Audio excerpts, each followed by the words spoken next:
So this deal generated them over £100,000 a year. So there's one deal.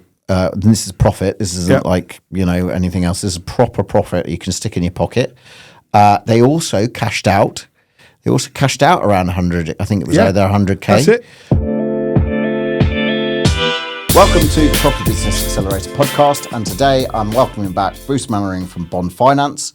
And today we're going to talk not just about finance, but about creative deals and more in particular, exchange delayed completion. And Bruce and I have been working together for a long time. And I have done exchange delayed completion with the aid of Bruce. And also a lot of my mentees have done exchange delayed completion with the aid of Bruce. Now, not many brokers are able to do this. And that's why it's been great to have Bruce come along today to explain some of the concepts around exchange delayed completion, which is all about deal structure. It's all about finding the right deal. But more importantly, it's the person behind the deal that generally allows this to make happen. And it's that relationship you can build between the seller and the buyer. And you actually remove a lot of the barriers because someone is keen to sell, someone is keen to buy.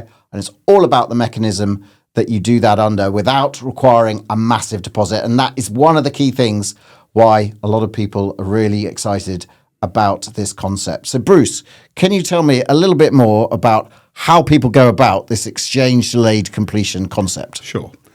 Every deal I've done, it seems to be a retiring landlord wanting to get rid of a property and having problems selling it, and it hangs around on the market. And every landlord, retiring landlord, just wants to get the deal done, and it's just got this mental thing in the head, let's get exchanged, and then I definitely will be completing. So the key is to get a line in the sand of what the property is currently, and all the deals where there's a minimum deposit going in or no deposit going in, they're doing some refurbs or they're splitting them up. They're changing something to get the higher end GDV.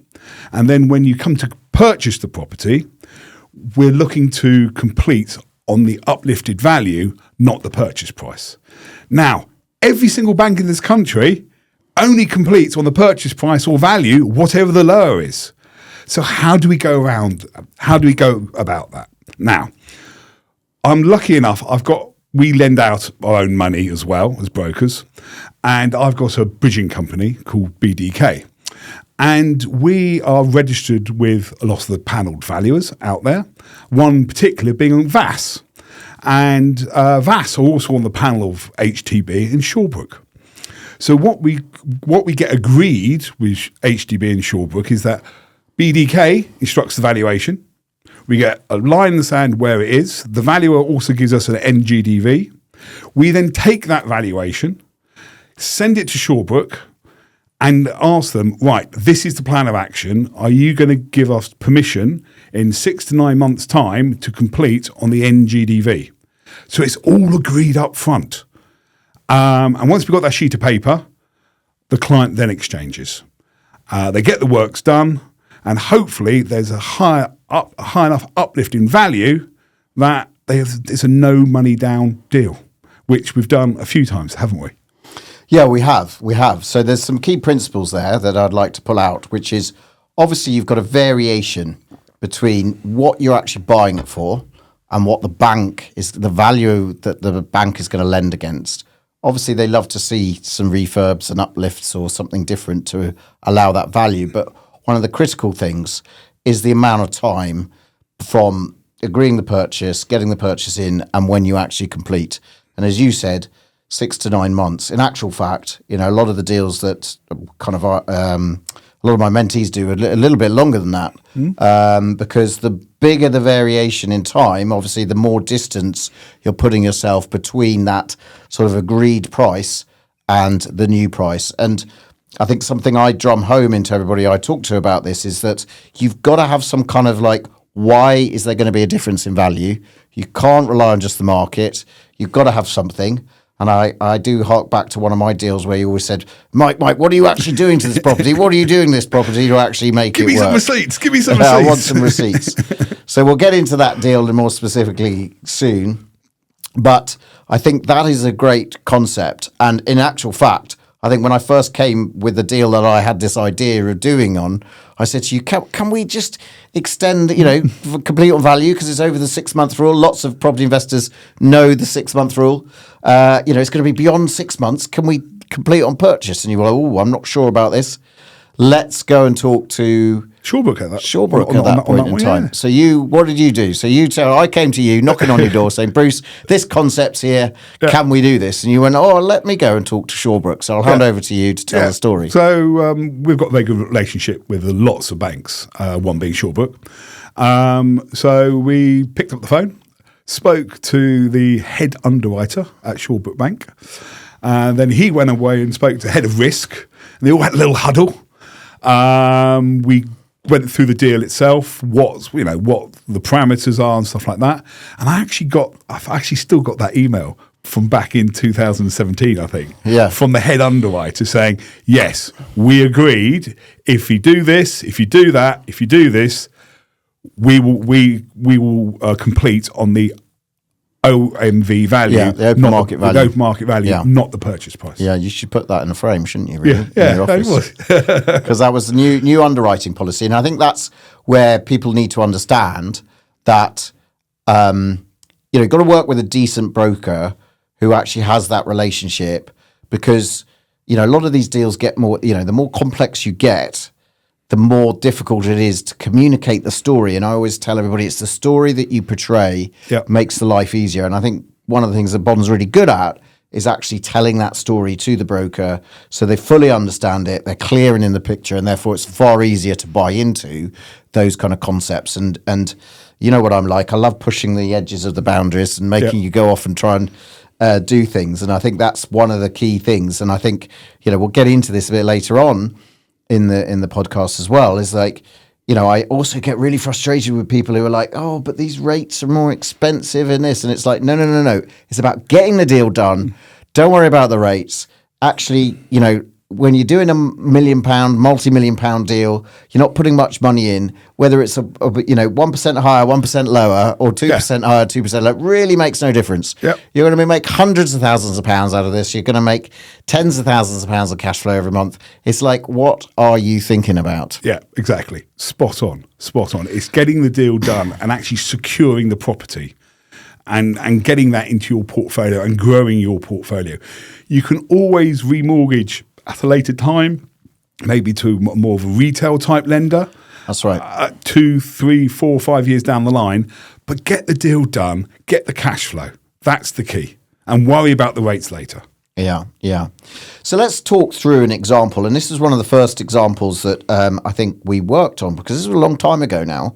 I've actually been doing kind of portfolio deals pretty much since I was looking at it today. It was like 2007. I did a big portfolio deal. This was before I knew you. However, and I used these principles in this deal with a mentee. A mentee came along, and obviously, as I do, I often recommend you as a broker. And we had a 3-way meeting, didn't we? Yeah. There was 2 of them, so it was 4-way meeting. But we had a 3-way meeting to discuss the mechanism of purchase, to work out how it's all going to go. And this was basically an HMO portfolio. I believe it was, I think the price that they agreed on in the end, I think was 2.75 million. Correct. And they were going, right, we're going to exchange on this. We don't have loads of money, I think about 200K. And obviously to do something of that size, 750. we need, sort of $750,000. Yeah. And they were like, we don't have this. So basically we started to look around as to do that. And there were 2 key things, I think, that happened in this. First of all, you found them some money. So do you want to describe how you found them some extra money, because you looked at their portfolio? I looked at their portfolio, but they had a great property on a really low rate.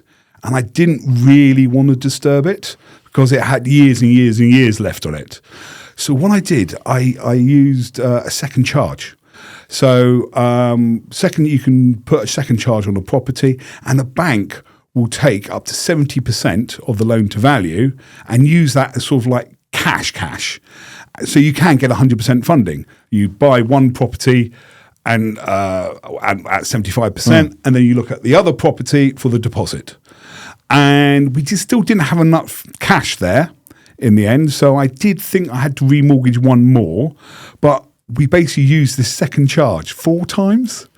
Yes, so we'll go into that now. So basically what happened, in order to top up their pot, and they still didn't get $750,000 because they didn't need it, and we'll go into that. But the second thing that we did when we had that meeting was, okay, rather than exchanging on the lot and completing on the lot on one day, is we implemented this exchange delay completion, but we also had a second twist. And I find sometimes when you overlay 2 things together, that actually that's where the magic happens. Yeah.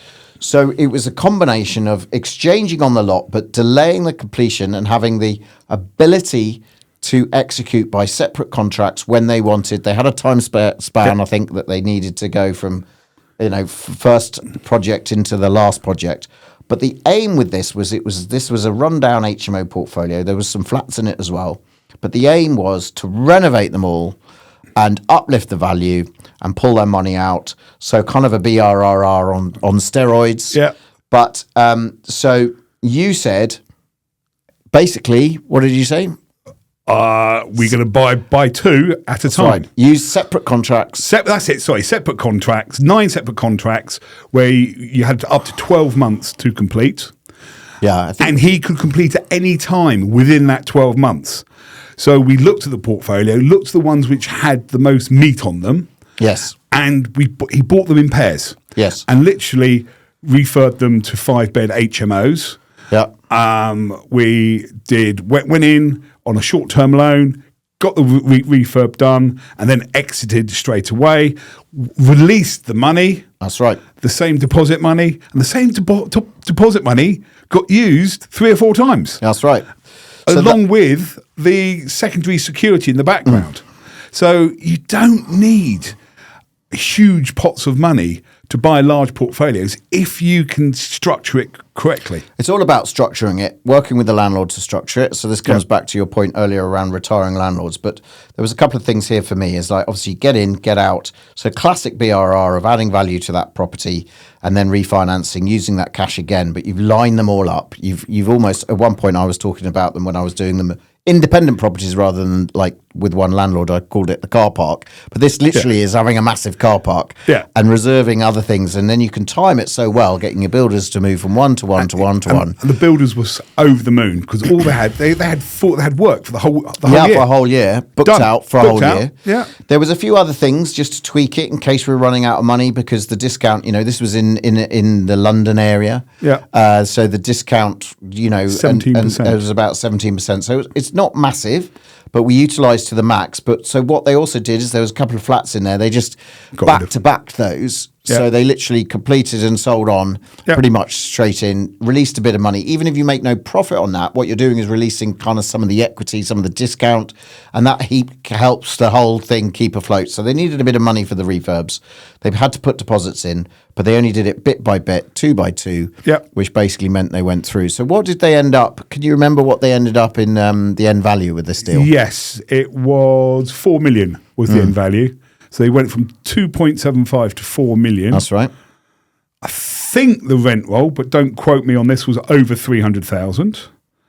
And I think the mortgage payments were about 150. Something like that. They ended up with over 100k cash flow. After net after all the costs, they could walk away with £100,000. So this deal generated them over £100,000 a year. So there's one deal. This is profit. This isn't like anything else. This is proper profit you can stick in your pocket. They also cashed out. Around 100. I think it was either 100k. That's it. As well by the end of the process. Took a little bit longer, and essentially they were taking rundown old HMOs where there were sort of tenants on benefits and turning them into modern, the stuff that you see out there these days, modern high-end HMOs in the outer London area. So they were getting fantastic rents. I mean, I imagine the rent roll now out of that thing would be amazing because that was a little while ago. The rent's gone up. The area was amazing. So people say you can't get discounts, you can't do this, but they found this deal, came to us, made it all happen, which is the important thing. Yep. And walked away as property award winners. That's it. In an award ceremony that they entered into. They flew to Vegas. That's and right. we never got invited. It was a holiday. They won a holiday to Vegas. Yeah. And we obviously just cheersed a glass of wine between us, I think, exactly. one time. So that was it. So that was a great deal. And so that's a lesson there around how to execute a portfolio. So if you have a portfolio, come and have a chat to us, because it's all about structuring that portfolio, but in line with what the landlord wants. And this guy wanted certainty. So the seller was happy. The buyers were very happy. Bruce did a lot of business. Yep. And I'm not sure what I walked away with there. So there we go. A pat on the back. A pat on the back. Yeah. Some fulfillment of people doing well, which is fantastic.